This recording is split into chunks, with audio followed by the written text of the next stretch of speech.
Hey there, we're Shannon and Jerry Arner, your hosts of the Arner Adventures podcast. We're a minimalist couple driven by intentional living and adventure. Burned out from the 24/7 grind of running our business, we traded the hustle and the bustle for something more meaningful. We parted ways with most of our belongings and moved to the coast. Listen along as we chat about life's challenges, share inspiring stories of those who have taken big leaps to live a life outside of the norm, and help you live with more intention and less physical and mental clutter. Each episode is a step toward doing and being just a little bit better for ourselves and the world around us. Life's an adventure after all. Join us for the ride.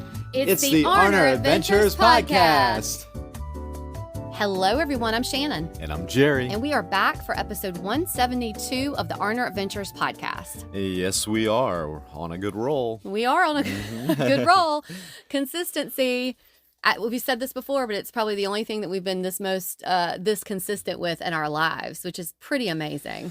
That is. But it's a good thing to be consistent with, because 172, I mean, that's a lot of podcasts. Well, not only that, I think it's a good segue into what our topic is today, which is about redefining success. Yeah. And to me, a lot of things that that we all think about with success, but for me, consistency is just one of them, because I'm like, wow, I've really never been really consistent with anything. Yeah. So this is one of the things that I'm like, yeah, I think this is successful when we have been consistent with something that we put a goal, say, okay, we want to do this every week or whatever. Yeah. No, that works a lot. That works out a lot for me too, because I've always had trouble with that too. Yeah. And I think sometimes it's just that a lot of different things interest me, so I tend to hop around a lot. And but in this case, we want to stay focused in on this, and we've kept it up together. Well, I feel like we're just kind of getting into it, so we should go ahead and tell everybody what today's topic is if they didn't read it already on the title of the episode. But today we are talking about how we redefine success after leaving the 24/7 hustle. And I think that, like so many other topics that we have had in the past few weeks, it's sort of a trending thing where people are talking about their definition of success or redefining success. And it's important to us because this is a topic that we really did. I mean, we've talked about before that our version of success in our lives is something that is not what a lot of other people see as success. And we're going to get through it, kind of how we used to be when we had our own business and what we thought was successful. And anyway, like we always say, some of the things that we talk about and ways that we're working through it, we hope will help you, because it's things that we have been through and things that we're currently working on, as individuals, as a couple, but we always hope that it's something that can be beneficial to you.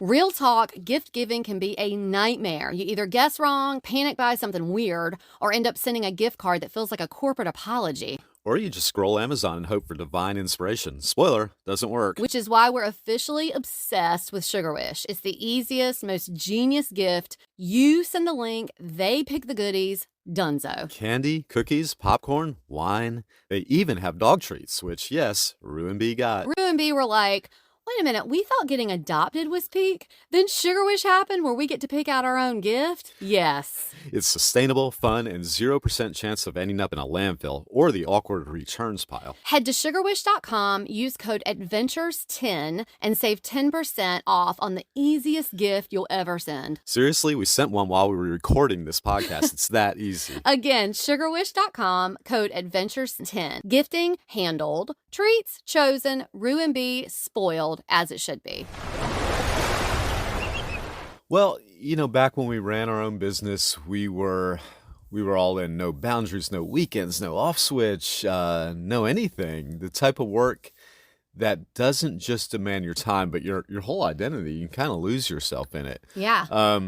And I think a lot of people do this these days. We wore busy like a badge of honor. Yeah. And it's busy can be looked at as a good thing, but it's not always a good thing. If you pay attention, like when someone says, oh, how have you been? And you go, oh, busy. Yeah. It's like we all think we need to say that. Yeah. And I'm more mindful of it now, not to say that so much. Uh-huh.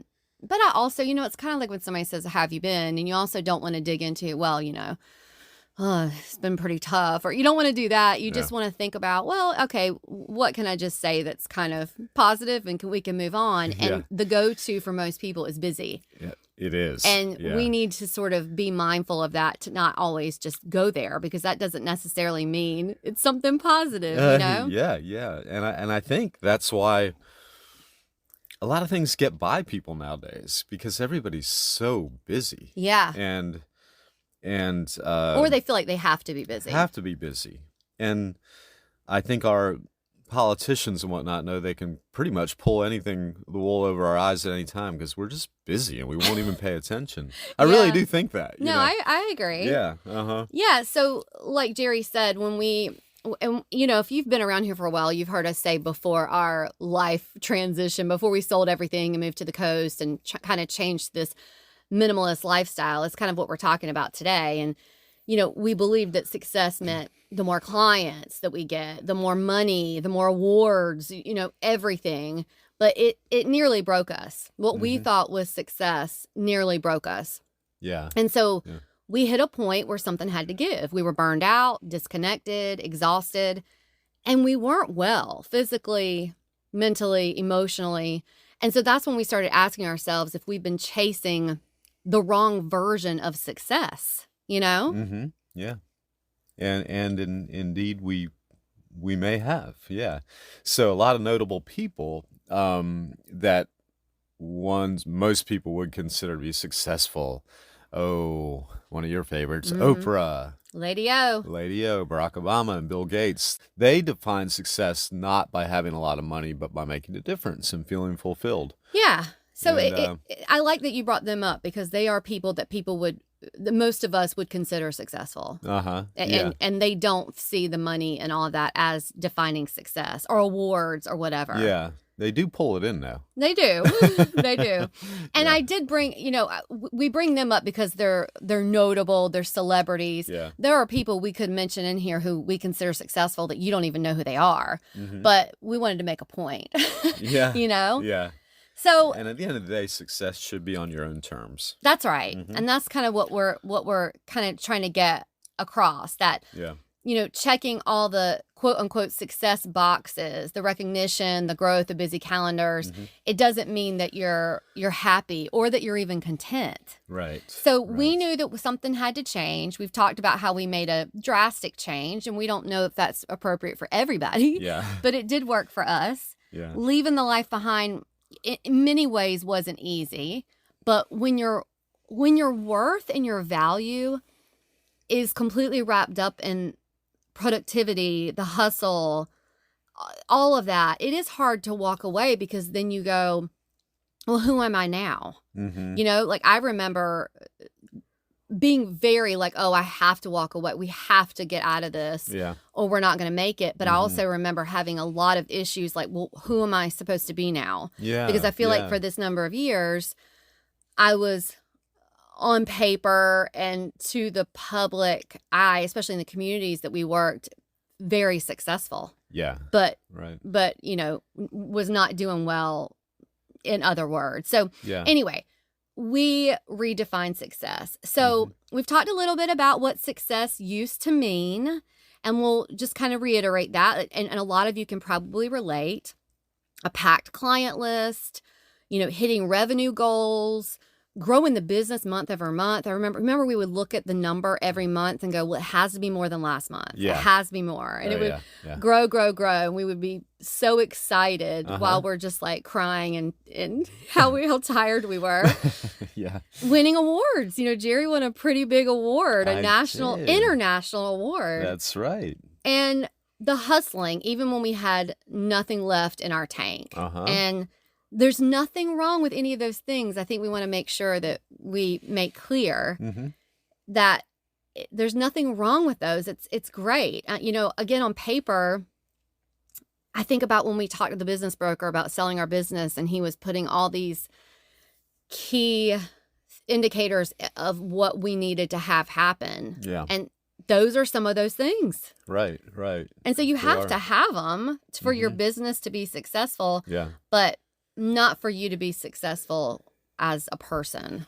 That's right. That's right. And just sort of talking about the things we discovered that we actually need to make us happy. I think it's kind of important to discover that sooner than later, because a lot of people don't deal that good with their retirement. And I think the problem is because they always just identified with the work they do and Yes. didn't so much identify with who they were, just the core of who they were.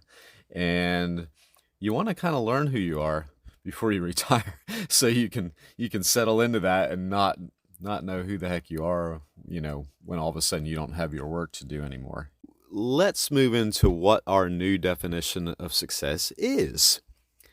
Okay, freedom in our days to rest, to create, to say no. Time together, doing things we actually enjoy, prioritizing our mental health, working with brands and clients that align with our values, knowing when enough is enough. So we still work, we have goals, of course, but we approach it all with intention and less urgency, more of a focus on intention. Yeah, success feels very different, right? It's Yeah. slower, it's quieter, it's Uh-huh. grounded in those values, not the metrics. I mean, let's not kid ourselves. We still need money to pay our bills, hmm but we just don't define our success by that. If we're able to pay our bills and we're working with people and our community who we really are happy with and they align with our values, then that is success for us. That's right. Not more money and then feeling like shit with who we're working with. Uh-huh. We're just not going to quote unquote sell out. Right. So yeah, we don't chase success the way that we used to. So what have we gained by letting go?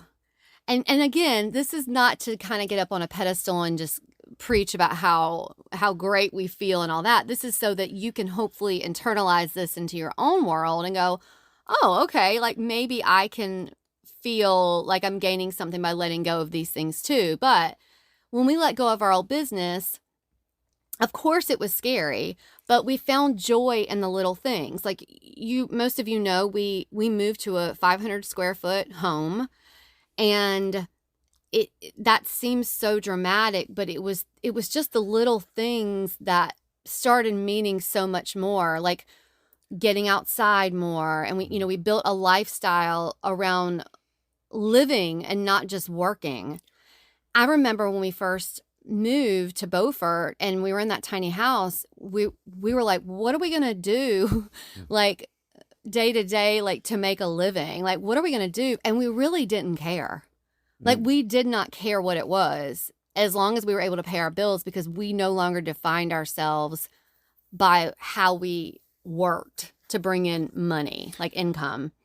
Yeah, and I think we ended up enjoying. I know I ended up enjoying what I did, and Yeah. I think you did too, and it all kind of came together. Yeah, it wasn't about ego anymore. It was more about alignment Yeah. to our lifestyle and our values and how we were feeling. Uh-huh. And you too can redefine success just like Shannon and I did. It's pretty easy if you set your priorities in place, but if you're stuck in a version of success that feels more like pressure than peace and contentment, here I want to give you a little permission slip. You can change the definition. I love that. Yeah.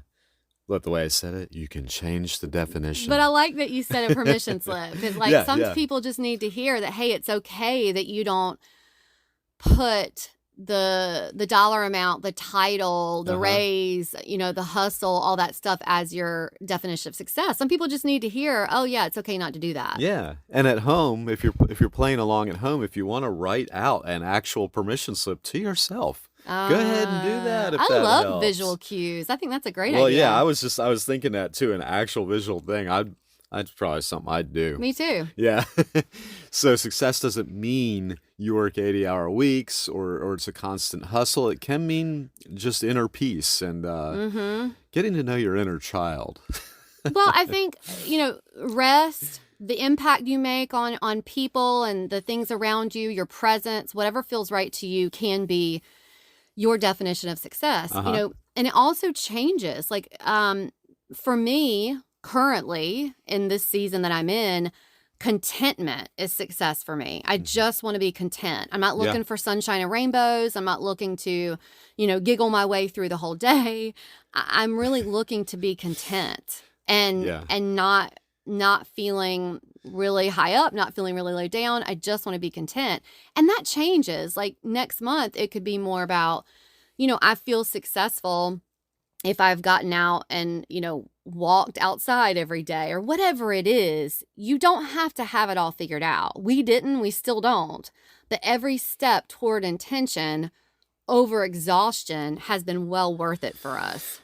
In a hustle bustle culture, it is easy to lose things of value that can also mean success when you're just trying to, stay afloat. And on another note, I might still giggle my way through the day once in a while.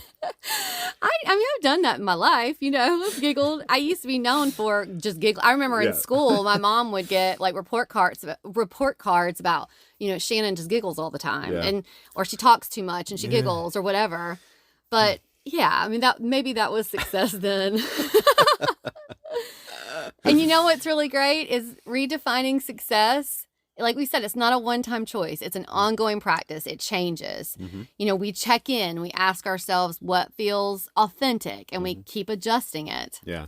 For us, success now means a life we don't need to escape from. One where we can be fully present. We can be fully ourselves. And that can be a struggle day to day, but you just sort of keep that in mind that that's what you're sort of looking for. That's your end game. When you go to sleep at night, you want to feel like you're present and fully in yourself. Yeah, I can't express enough how, and I wish I remember the exact words, and I feel like it was, so I used to have this coffee mug someone gave me, and it was pink, and it said, respect her hustle. Mm-hmm. And I used to be so proud of that. I used to be so proud of, describing myself as this hustler. Like I did not stop. And I'm not going to stop. And, I'm so driven and all of that stuff. And I just think about that now. And when someone even says to me, and this doesn't happen a lot, but if I read it or someone in my life is just like, it's Monday, like let's hustle or whatever, that's the worst thing you can say to me. Like, it's almost like I will completely turn against it. Like I'm still very driven and I still set goals for myself in business and personally, but I'm not someone now who, when the weekend comes, I feel like I have to completely crash because I've been miserable all week or I've hustled so hard all week. Yeah. I'm just not like that. I just want to enjoy every day. Oh yeah, me too. Yeah, it's not always flashy or not easy. Although I'll admit sometimes I do fantasize about being David Lee Roth fronting a 1978 era of Van Halen. That was flashy to me, but do you think that's success? No, but it's flashy. Or Freddie Mercury fronting a reunited Queen for Live Aid in 1984. Okay, I'd say that's success. That's success too. Yeah. And awfully flashy. That's true. Yeah. So our thing is not flashy, not always easy, but it's real and it's ours. If this episode resonated with you, or if you know of someone who would benefit from what we talked about, please share it with a friend. It's a great way of supporting the podcast, and we really appreciate it. Another way of supporting the pod is by leaving us a 5-star review or rating on the platform you are listening to us on. And go ahead and hit that subscribe button. That also supports us. You can always find us, the show notes, and sponsors who support the podcast at arneradventures.com. And until next time, enjoy the journey you're on. We're wishing you lots of adventures. Bye-bye.